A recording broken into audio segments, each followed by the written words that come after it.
The name Pandora etymologically breaks down to pan, meaning all, and doron, meaning gift. Thus, Pandora literally translates out as all giving. It would be Prometheus's twin brother Epimetheus who would open Pandora's box. Pandora, crafted by Hephaestus or Vulcan the blacksmith and given a deceiving nature by Hermes or Mercury, was sent down to punish mankind after Prometheus stole the god's fire, illuminating or enlightening man in a Gnostic manner. Prometheus translates as forethought, while Epimetheus translates as afterthought. Giorgiani views the archetype of Prometheus as a Gnostic rebel, associated with the trickster archetype that is meant to lead man to liberation, revealing things to us akin to techne, as Heidegger noted. To Jung, the trickster is associated with the shadow, connected closely to anima animus aspects of men and women. It is by merging with these unconscious archetypes, bringing them into consciousness, that one forms their true self via Jung's individuation process. While Giorgiani dislikes Epimetheus, often calling him an unthinking idiot, the archetype relates more to Land's new mental model. Since Giorgiani adheres to an immanent version of Kant's noumenon via Schelling's unconscious, seeking to control the egregore of Prometheus through the transhuman and alchemic homunculus, he has a strong dislike for Kant's transcendental and noumenal will. Thus, it makes sense to side with the notion of forethought, since it is forethought or thinking or knowledge via gnosis that liberates and illuminates, taking the Gnostic rebel down the road of revelation and thus the path of change and linear progress as he pushes towards a utopian paradise, reobtaining the pleroma lost to him after his fall into the material plane thanks to the deception of the demiurge, akin to the Greek mythos of Prometheus and Adam and Eve's fall out of Eden due to them eating the forbidden fruit. The idea of Epimetheus is interesting, though, in terms of afterthought, tied to pure experience. Since we cannot know, adhering to Kant's noumenon, Land calls not for armchair philosophers, but for everyone to go out and experience the world, unable to know or understand. Crowley felt the same, where the limitations of language and logic produce Lewis Carroll-esque nonsense, i.e. absurd or surreal words outside sense perception. Thus, the need to 23 skidoo or get outside and experience the world, calling for exploration and adventure. Bataille, Rimbaud, and Deleuze came to similar conclusions about the limitations of language, where to Deleuze, signs and symbols, assimilating one to a codified identity as opposed to embracing difference. Hence, his favor for the game of Go, since each piece was decoded, as opposed to chess, where each piece is coded with a distinct identity and moveset. To Land, exploration and adventure never ends, since we cannot know all is left in an incomplete state, tied to his notion of spiral time, linear and cyclic in nature so as to escape Burroughs' one-god universe, tied to hyperstition where fictions become facts, allowing man to time travel in the sense that time forever remains open and incomplete. Kept within an eternal present, as noted by St. Augustine, past and present and future can be influenced and altered. Epimetheus is also an interesting archetype from an accelerationist perspective, since Epimetheus is connected to Pandora and her little box of horrors. In the Hellraiser series, the Cenobites, whose name is taken from the Christian term Cenobitic, relating to communal monks, have a puzzle box, the Lament configuration, which allows the Cenobites to come into the human world from the outside, a different dimension akin to Lovecraftian creatures. Pandora's box is akin to engaging with the outside via demonic summoning.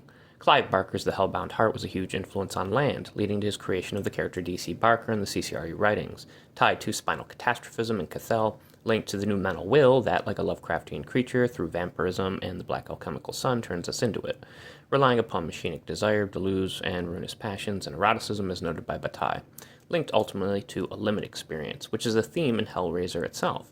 An inexpressible but ruinous sensation beyond definitive pain or pleasure, where the Cenobites are seen as both angels and devils.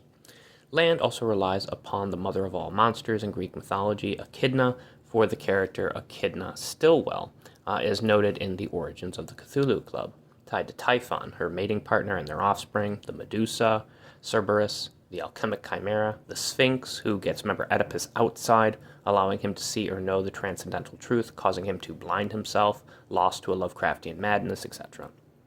Unlike Jung's notion of individuation, however, Land would prefer Deleuzian difference, tied to Simondon's form of individuation, leading to pluralities and multiplicities or endless difference.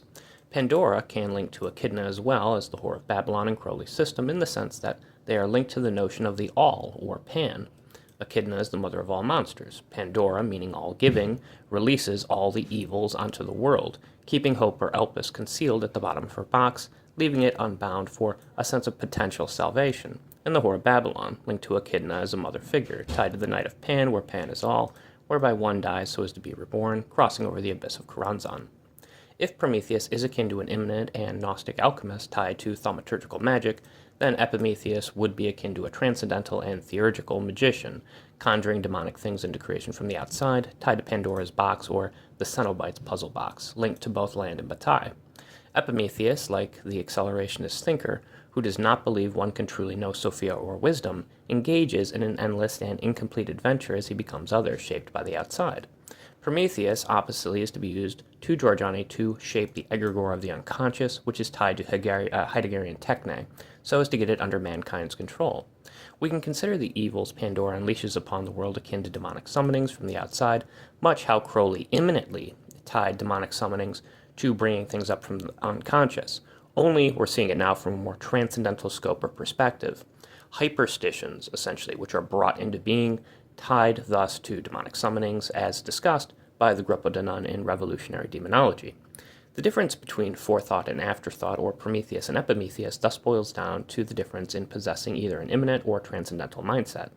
Since we cannot know anything beforehand, the transcendental accelerationist is left in a state of eternal afterthought, whereas the immanent thinker, believing he can access the unconscious, leads us down Hegel's road of history, where via negation we arrive at the absolute and self-realization, just as Jung noted with the self via his individuation process.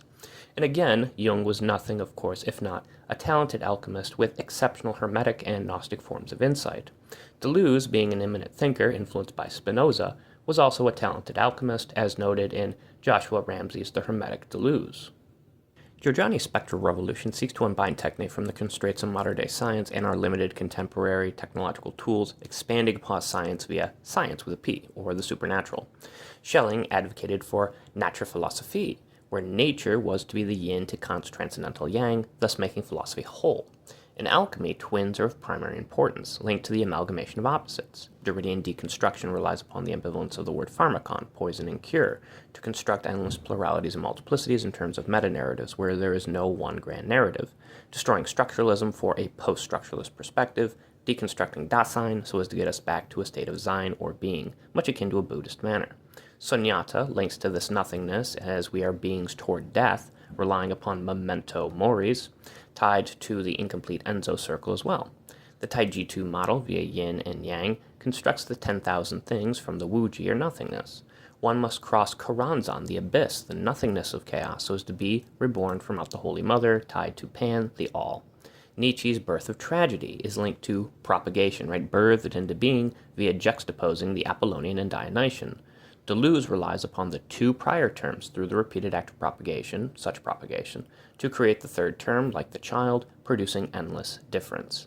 As Gabriel Catren noted with the concept of matter or mother, a trinitarium is developed akin to the trimurti, the Christian trinity, or even Lacan's psychoanalytic triptych of symbolic, imaginary, and real, to successfully convey the concept. The examples we can list are endless. So Epimetheus and Prometheus are twins, and thus they should not be opposed to one another even though they are opposites. It is by their ambivalence that new things can be born. By amalgamating Prometheus with Epimetheus, we can deconstruct and thus get back to natural form of philosophy. One needs two beings so as to birth the third term. Though Land would probably not like this analogy due to its incestuous nature, acting counter to Claude Lévi-Strauss's alliance theory and the notion of kinship, whereby women are exported outside the tribe for marriage so as to avoid the taboo of incest, connected to, of right, capitalistic pursuits, the exchange of goods in the animalistic spirit of Keynes. We must remember that Prometheus and Epimetheus, though twins, are alchemic opposites. As such, they literally symbolize each's other. Each is thus the alien or outsider of the other, like how yin is found within yang and vice versa, even though yin is the opposite of yang. To Land, such a twinning, of course, would link to his pneumogrammatic model, a rhizomatic interpretation of the Tree of Life, which reduces all in pandemonium, a place of all demons, to the number 9, an important number in Taoism, linked to the 81 verses of the Tao, right? 9 times 9 is 81, or 8 plus 1 is 9, as well as the 36 or 72 transformations, as noted in Journey to the West, 3 plus 6 or 7 plus 2 yields 9. Taoism is alchemy, after all, linked to transmutation and becoming immortal akin to the phoenix, tied to the notion of death and rebirth. In the occult, we noted how Kabbalah, astrology, tarot, etc. could be used as a means to free people from predetermined fate or destiny. Pandemonium and the lemur demons of Land connect to escaping Burroughs' one-god universe via hyperstition. Though Land's model is deterministic due to his reliance upon Kant's noumenon actualizing itself in the world via representation, as Schopenhauer said it would, he still uses Gnostic and Kabbalistic insight via gematria to escape the cyclic system and get outside via the spiral, which is both linear and cyclic. Linked to the evolution of the spine, this is a painful process linked to lower back pain. Like the hedgehog's dilemma of Schopenhauer, if Prometheus and Epimetheus cuddle too close, they'll probably cause each other pain. But like the psychic pain man feels due to his fall out of Eden, as Jung noted, possessing semi-consciousness instead of all or no consciousness, alchemic fire, though it burns the old body, purges man through the flaming, dare we say, hellbound heart, tied to infernal damnation and transgression, linked to Land and Bataille's anti-utilitarian outlook, as noted in his essay After the Law. The heart of flame is tied to the mind or spirit, linked to fantasia and thus fantasy, as well as pneuma, the word or breath or spirit. While there are fundamental limits to language, men push via trance states or shamanic experiences via drugs or decadence, as Bataille and Rimbaud noted, to get outside. This starts with the Negredo stage in alchemy, the black sun, or the solaranus, as Bataille would say. Like in true phenomenological fashion, we engage with the world actively through perception, as Merleau-Ponty noted, bracketing off noumenon as unknown, Searle. The Gnostic will try and immanentize the eschaton, as Vogelin warned against, taking us down the rebellious road of revolutionary history akin to the Copernican and revolving stars, altering our astrological or cosmic fate, escaping the passively accepting stoic disposition of a cosmopolitan lifestyle. That, or we adhere to the noumenal will of the world, lost in experience until it shapes us into what it wishes from the outside, revealing itself to us through material representation. Transhumanism to Land is but a stepping stone towards the inevitable outcome that awaits us in the end, turned into machines by techno-capital, where the noumenon leads us along in life. In the age of technical automation, where artistic enchantment, Tolkien, or a sense of aura, Walter Benjamin, is lost to technical or mechanical reproduction or Morgoth's form of magic, taken over to a Lulian technique, there is a fear, as noted in Culp's Dark Deluge, that order may begin to override chaos, where chaos is needed, as Nietzsche noted, to give birth to the star in each of us, for every man and woman is a star in Crowley's system.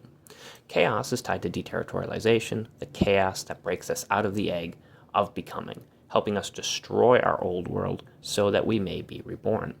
As we noted with Joyce and the Wake, from chaosmos linked to Guattari's notion of chaosmosis, chaos etymologically links back to the abyss, the nothing, and thus the concept of creation ex nihilo, allowing us to regain our breath, as Bifo noted, altering the capitalistic flows of desire in our favor. Epimetheus is afterthought, a form of reflection.